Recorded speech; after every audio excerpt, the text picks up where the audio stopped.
శ్రీమతి శశి ధావన్ గారు మొదటిసారి పూజ్య బాబూజీ మహారాజును 1964లో దర్శించారు.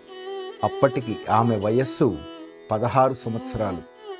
ఆనాటి నుండి ఇంచుమించు 2 దశాబ్దాల పాటు బాబూజీ మహాసమాధి వరకు వారితో చాలా సాన్నిహిత్యం కలిగిన వ్యక్తి. వీరి కుటుంబం షాజహాన్పూర్లో బంగారు ఆభరణాల వ్యాపారం చేసే సాంప్రదాయక కుటుంబం. ఆమె తన కళాశాల విద్యాభ్యాసం నుండి అన్ని విషయాలలో బాబూజీ గారి దివ్య మార్గదర్శకత్వంలో ఎదిగిన వ్యక్తి. ఆనాటి నుండి బాబూజీకి వచ్చే వందలాది ఉత్తరాలను వారికి చదివి వినిపిస్తూ, వారిచ్చే సమాధానాలను వ్రాస్తూ, ఆయనకి ఒక లేఖరిగా, సెక్రటరీగా ఎన్నో సంవత్సరాలు సేవ చేశారు.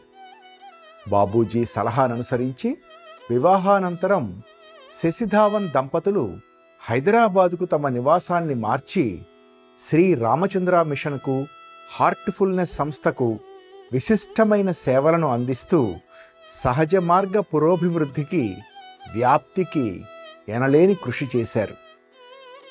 పూజ్య బాబూజీతో తన అనుభూతులను, అనుభవాలను అనంతాక్షి ద ఎటర్నల్ ఐ అనే పేరుతో ఆమె గ్రంథస్థం చేశారు.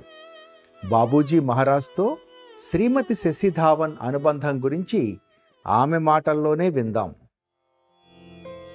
हमें तो सिर्फ फॉलो करना था, घर से बाहर आ गए. हमारा कोई पर्पस नहीं था कि हम किसी गुरु से मिलने जा रहे हैं, कि लिबरेशन के लिए जा रहे हैं, कि गॉड रियलाइजेशन की point. Nothing, no, not at all. हम सब मदद, और हम केरूगंज के ही गवर्नमेंट स्कूल में पढ़े तो बाबूजी के घर के पास ही था. और वो जहाँ काशीराम का वो घर बना था, वो बाद में उसी उधर बना था. तो वो गलियों में से होते हुए दीवान जोगराज मोहल्ला में बाबूजी के घर पहुंचे, आंगन क्रॉस करके. और वो बरांडे में नहीं, उस समय कमरे में थे अपने, और कुछ लिखा रहे थे. शाम का यही टाइम हो चुका था, 7, 7:30 धुंधुल का इवनिंग.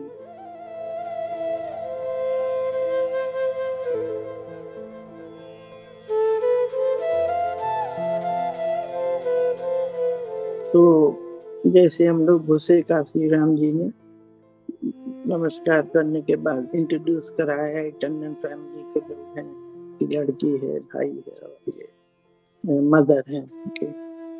तो बाबूजी ऐसे करके देखते रहे, और with his piercing eyes and infinite eyes, and मेरा आंखें बंद होने लगा, और मेरे पैर, मैं ट्रेम्बलिंग, मतलब खड़े होने की हालत में नहीं रही. मुझे और कुछ दिखा ही नहीं, excepting that tattoo in his eyes. फिर वो भी बंद हो गए. Suddenly he realised, he said बैठो. फिर सब लोग बैठ गए. फिर ही सेड स्टार्ट, या प्लीज स्टार्ट. जो भी बोला मुझे याद नहीं. अब हमें तो मालूम ही नहीं क्या स्टार्ट करना है, क्या सिस्टम है. जो आपने पूछा न्यू सीकर, ये मालूम नहीं.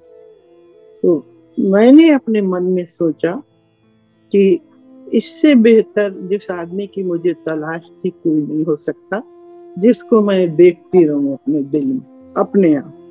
मुझे कोई सिस्टम नहीं बताया गया कि क्या कैसे पूजा की जाती, what is this meditation word हमने नहीं सुना कभी, या क्लीनिंग क्या होती, कुछ नहीं. बैठ गए.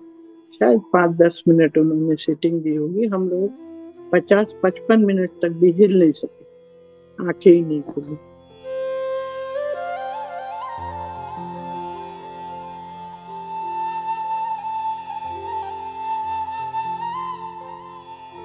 Then I feel जिस आदमी की हमें तलाश थी वो ये नहीं कि हमें, तभी भी मेरे मन में कभी नहीं आया, आज भी नहीं आता है, कि वो हमें गॉड रियलाइजेशन करनी है, कि लिबरेशन दें, कि इस पॉइंट पे चढ़ाएं, कि इस पॉइंट पे चढ़ाएं, कि ये सब कुछ था ही नहीं. मतलब ये और समझ में भी नहीं है. बस सिर्फ ये समझ में आया, इस आदमी को ऐसे बेहतर आदमी तुम्हें अनकंडीशनल लव देने वाला मिल ही नहीं सकता।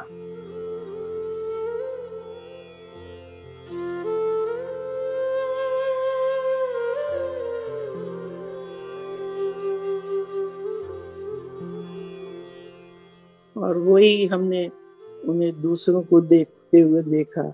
एंड सेकंड डे से हम लोग के पैर में स्केट्स लग जाते थे। जैसे हम अपनी मदर को हमने कहा कि आप चलिए आज वहीं चलते हैं जहाँ कल गए थे। मतलब जैसे कहते नशा, बाबूजी महाराज कहते थे बहुत से नशे हैं दुनिया में, नीम का नशा, प्रेम का नशा, औरत का नशा, शराब का नशा, जुए के नशे, ये भी एक नशा है। लेकिन इस नशे के बाद किसी और नशे की जरूरत नहीं पड़ती, वो सब बेकार हो जाते।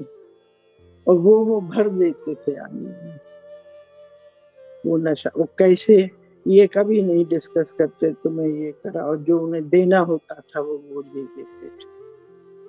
और जो कभी बताते भी नहीं थे। मतलब उस व्यक्ति का प्यार शायद दुनिया में कोई नहीं दे सकता।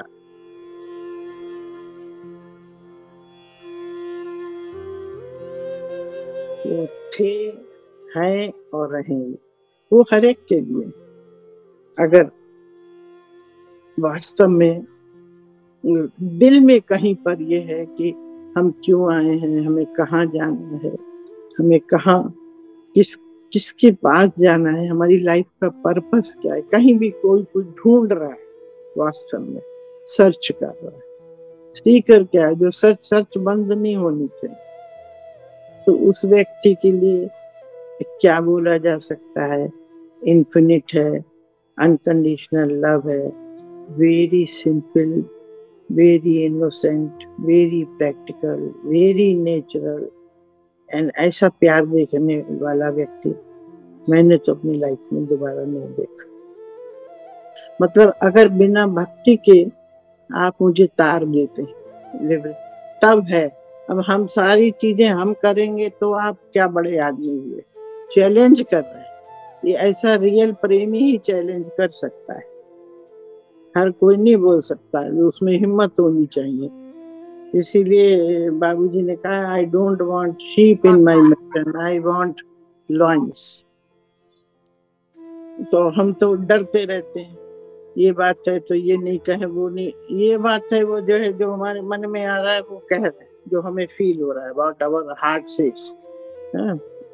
दूसरा उन्होंने कहा था, जो वो हम आपको बताएंगे, जो नोबडी सीज मी का बाद में, कि सर रहे इख्तियार में, उसके रीजन यही है, सर रहे इख्तियार में सजदा वो सजदा ही नहीं, बंदगी और बकैद होश कुफ्र है बंदगी नहीं। ये डॉक्टर इकबाल का था। तो सजदा में जो हम दंडवत करते हैं, हम ना साष्टांग प्रणाम करते हैं, पूजा करते हैं, जो भी करते हैं, अगर हमारा सर, ये अहंकार, ये हमारे हक में रहता है, हमें इसका होश रहता है, सजदा वो सजदा नहीं, बंदगी और बकैद हो। अगर बंदगी, अगर पूजा, अगर प्रार्थना, अगर दंडवत प्रणाम होश में रह के किया जाए तो वो ईश्वर को धोखा देना है, पूजा नहीं। ये बाबूजी ने मुझे दूसरे दिन 64 में लिखाया था, होली के दूसरे। मुझे तो उर्दू आती नहीं, तो उन्होंने हाथ से पकड़ पकड़ के सिखाया था। उर्दू क्या, देवनागरी कहना चाहिए, उर्दू एग्जैक्ट नहीं, उर्दू के वर्ड हिंदी डायलेक्ट में, जैसे आप लोग की तेलुगु में लिख लीजिए, मराठी में लिख लीजिए, किसी भी भाषा में, तमिल किसी। तो उन्होंने कहने का मतलब इसलिए हम नहीं देख पाते, हम तो पैर छू रहे हैं, लेकिन हमें जानना चाहते हैं कि उनको पता चले हम उनके पैर छू रहे हैं और देखें भी लोग। तो हम उन्हें कहाँ देख रहे हैं, हम तो अपने को दिखा रहे हैं। तो उन्होंने कहा everybody comes to see me but nobody is able. क्योंकि हमें तो तब देखें जब अपने से छुट्टी मिले देखने।